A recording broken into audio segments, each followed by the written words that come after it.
Akai is forcing me to do this review. They said if I say anything negative about their products, they wouldn't send me anything else. Traptendo. Last year at WinterNam 2019, Akai came with the Force. Pause. Everybody was excited. I know I was excited. I did a whole reaction video, and I did a reaction before the reaction video before we even knew it was called the Akai Force. I was excited because it was supposed to be a standalone machine that was like the Push 2, and it was supposed to be Ableton Live in a standalone unit, and it wasn't. I can't get jiggy with this shit. However, that didn't stop Akai from doing the usual nudge, using influencers of the highest level, and they had the machine way before it came out, and everybody spent that $1,500 and was damn near disappointed all over the place. But there's some light under the sun. They did get a lot of things corrected, and I'm really happy that Akai actually kept on supporting it, and I hope they continue to support it in firmware updates, but that doesn't make up for the fact that they should have had it right in the first place. So with that being said, here comes one of the first official reviews from somebody that actually paid for the unit. It's not like Akai got a gun to my head. Hold up. So I'm not gonna bore you with a lot of talk right now. I'm gonna play you some beats that I made.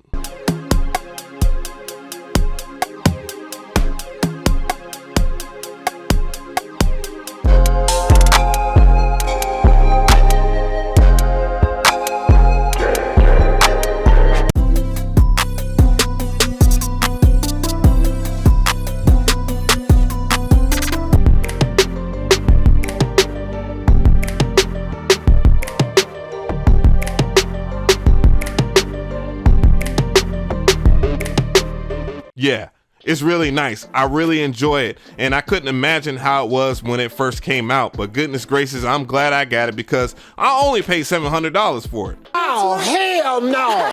Yes, you heard me right, $700, the exact same damn price as the MPC one. I got it used. So I know a lot of you $1,500 people out there that had the Akai Force are really upset right now that I got it for $700, but you know, calm down. You can go to eBay or something and get it for like $800. You'd be all right. So let's go ahead and look at some of the functionality of this thing.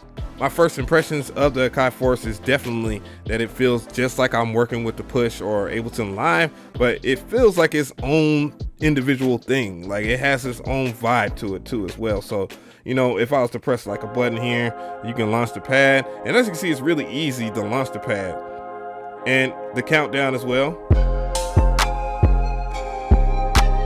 Hats. Hey.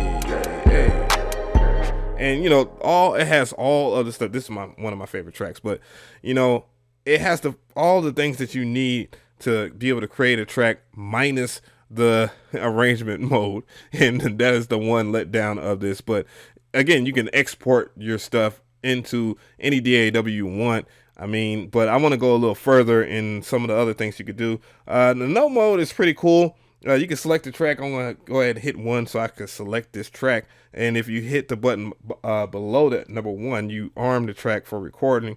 But now that I'm in this track here, I have a plugin in here, and that's where you get to see the cool things about the Force, which is HypeSynth. HypeSynth is the Schmidt.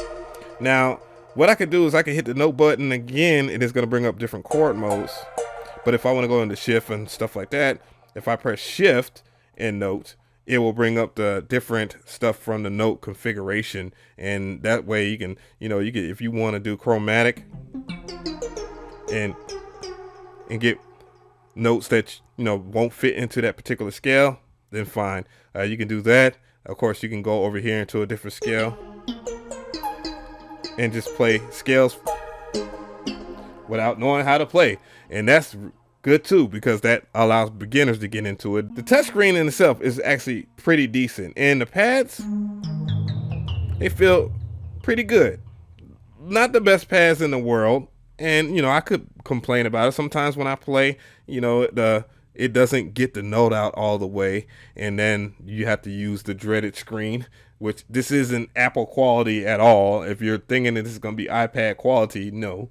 But it functions. It functions well, as you can see. Like, I can do stuff. I'm a little used to it now. And I can do anything. But you can adjust it too. You can adjust the pass, because I don't never see somebody talk about pass. You go into hardware, you go into your main menu first, and then you hit the gear sign, and then you can just go to your pad threshold, pass sensitivity, and you can set it to less force, which is 1, all the way up to more force. Recording, you know, you just go into your matrix. The matrix button is there. That's why the matrix button is there, to bring you to the grid. And then that's where, well, clip mode for all you Ableton guys. And you can just press the record button and record.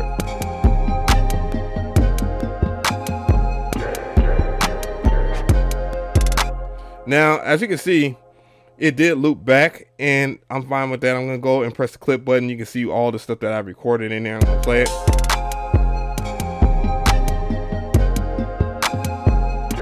And as you can see, it was a little off in timing. I can do an undo and get rid of that.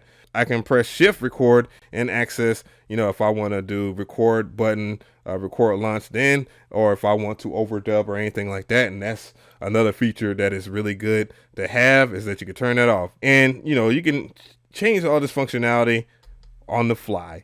And what I'm going to do here is show you something else. Since there's no clip in there, you hit clip, and then you can also adjust the clips too as well. Boom. And these are things that make this machine really dope to operate, because it's really fast. And that's just scratching the surface. I want to leave the rest for like individual tutorials, because it is a lot to take in. One thing I really do like about this and dislike is this crossfader. Now, I like it because it's there and you can use it. And I already have it set up.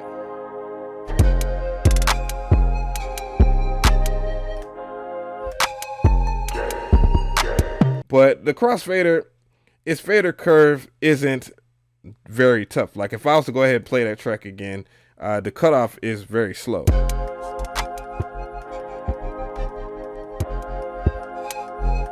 Like a faster cutoff and all that. Like if I can go in there, and I know you can set the crossfader over here to linear, and you have different settings, but none of that really cuts the cheese for me.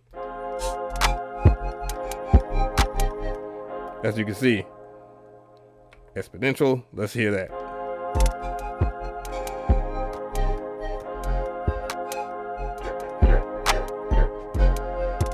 Like, it's hard to cut. Like if I wanted to scratch audio, man, that would be very difficult, because it slowly gets loud. Can it time stretch like Ableton Live? Well, I have this project up here, and as you can see, this is an audio clip. And if I was to go back out, I'm gonna go in the matrix here. I'm gonna go and pull up the BPM and play it, of course.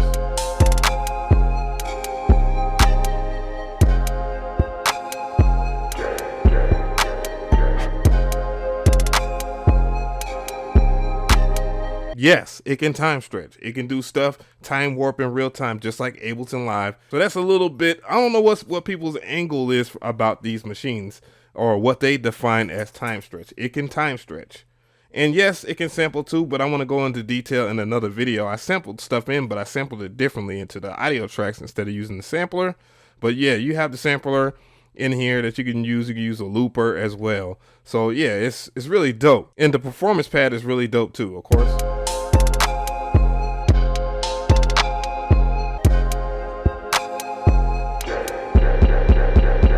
Before everybody gets upset, we're gonna look at the IOs, because I know there's some new people that really want the inside scoop about how many ins and outs it has on the back. So it has 2 ins. It has an XLR combination with a 1/4 inch jack in, and you can do phantom power with it. You can plug up a microphone, so it's that much better than the MPC Live in terms of just being able to plug up a microphone. You can plug up a guitar to it without a need of a DI box, and that's also a great thing as well. And that's what I want to do with it, and just record stuff in there. And you also have 2 outs as well, which you can submix with the 3 and 4, and you can use 1 and 2 as your master out, and that's really good. Another thing about this interface that they attach to the Akai Force is that it does plug up to your computer, and it works as its own audio interface when you have it in computer mode, which is really good. Unfortunately, the USB hub can't be used for expansion as far as like another audio interface on top of that, and that would have been really cool to have. But you can use it as a MIDI in and MIDI out expansion, so that's really cool. And you can also plug up an external hard drive to it, so if you don't have enough hard drive space, you can use the external hard drive, so that's cool.